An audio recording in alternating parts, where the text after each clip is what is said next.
उस आदमी के पास सब कुछ था, पर उसका मन कभी शांत नहीं रहता था और उसकी जिंदगी पूरी तरह जी नहीं रही थी।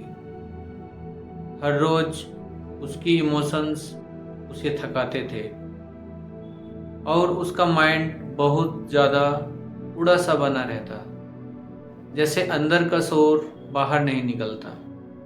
एक दिन अंधेरी उदासी ने उसे जंगल की ओर खींच लिया,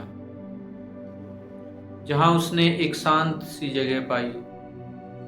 जंगल के बीच एक साधु बाबा मिले, जिन्होंने कहा, तुम्हारी दिक्कत मिस अलाइन होने से है और तुम 30 दिन उनकी बताई राह जी लो तो जिंदगी खुद अपने स्थान पर आ जाएगी।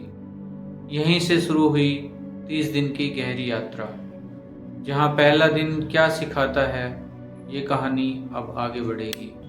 अगले दिन उस आदमी ने साधु बाबा से पूछा, मेरा माइंड कभी चुप क्यों नहीं होता? साधु बाबा मुस्कुराए और बोले, बेटा, तुम्हारा माइंड शोर मचाने के लिए बना है, शांत रहने के लिए नहीं। तुम्हारा काम सोचना बंद करना नहीं है। तुम्हारा काम सिर्फ इतना है कि सोच को देख सको। जो सोच दिख रही है वो तुम नहीं हो। सोच आती है और सोच जाती है, पर जो उसे देख रहा है वही तुम हो। उस आदमी ने पहली बार समझा कि उसकी प्रॉब्लम सोच नहीं थी, उसकी प्रॉब्लम सोच के साथ चिपक जाना था। कल साधु बाबा ध्यान की बात करेंगे, जो पूरी जिंदगी की दिशा बदल देता है। तीसरे दिन साधु बाबा ने उस आदमी से एक ही बात कही, जहां तुम्हारा ध्यान जाता है वहीं तुम्हारी लाइफ जाती है। अगर तुम्हारा ध्यान हमेशा समस्या पर रहेगा तो जिंदगी भी समस्या बन जाएगी। अगर तुम्हारा ध्यान शांति पर रहेगा तो जिंदगी शांत हो जाएगी। साधु बाबा ने आगे कहा, तुम्हारी एनर्जी उस जगह बह जाती है जहां तुम्हारा ध्यान टिक जाता है। इसलिए जो तुम बार बार देखते हो वही तुम बन जाते हो।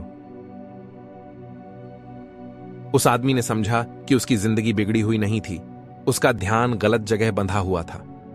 कल ओवरथिंकिंग का चक्रव्यूह और उससे बाहर निकलने का रास्ता। चौथे दिन उस आदमी ने साधु बाबा से कहा, मैं एक ही बात को बार बार सोचता रहता हूँ।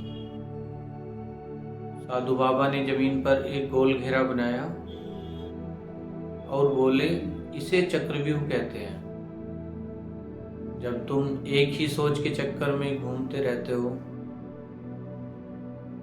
तो लगता है तुम आगे बढ़ रहे हो, पर असल में तुम वहीं के वहीं रहते हो। ज्यादा सोचने से समस्या छोटी नहीं होती, मन थक जाता है। उस आदमी ने पहली बार जाना कि ओवरथिंकिंग समस्या का हल नहीं, ओवरथिंकिंग ही समस्या है।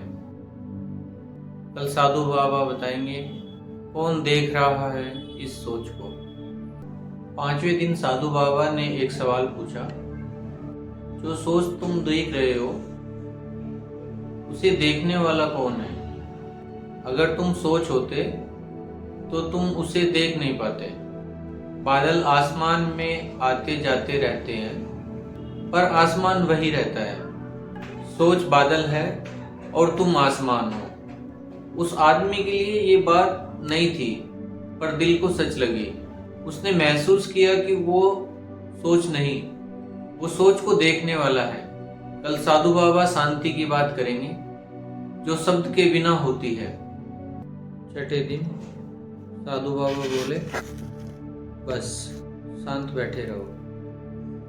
उस आदमी को थोड़ा अजीब लगा, पर धीरे धीरे उसने महसूस किया, शांति का मतलब सोच का खत्म होना नहीं होता।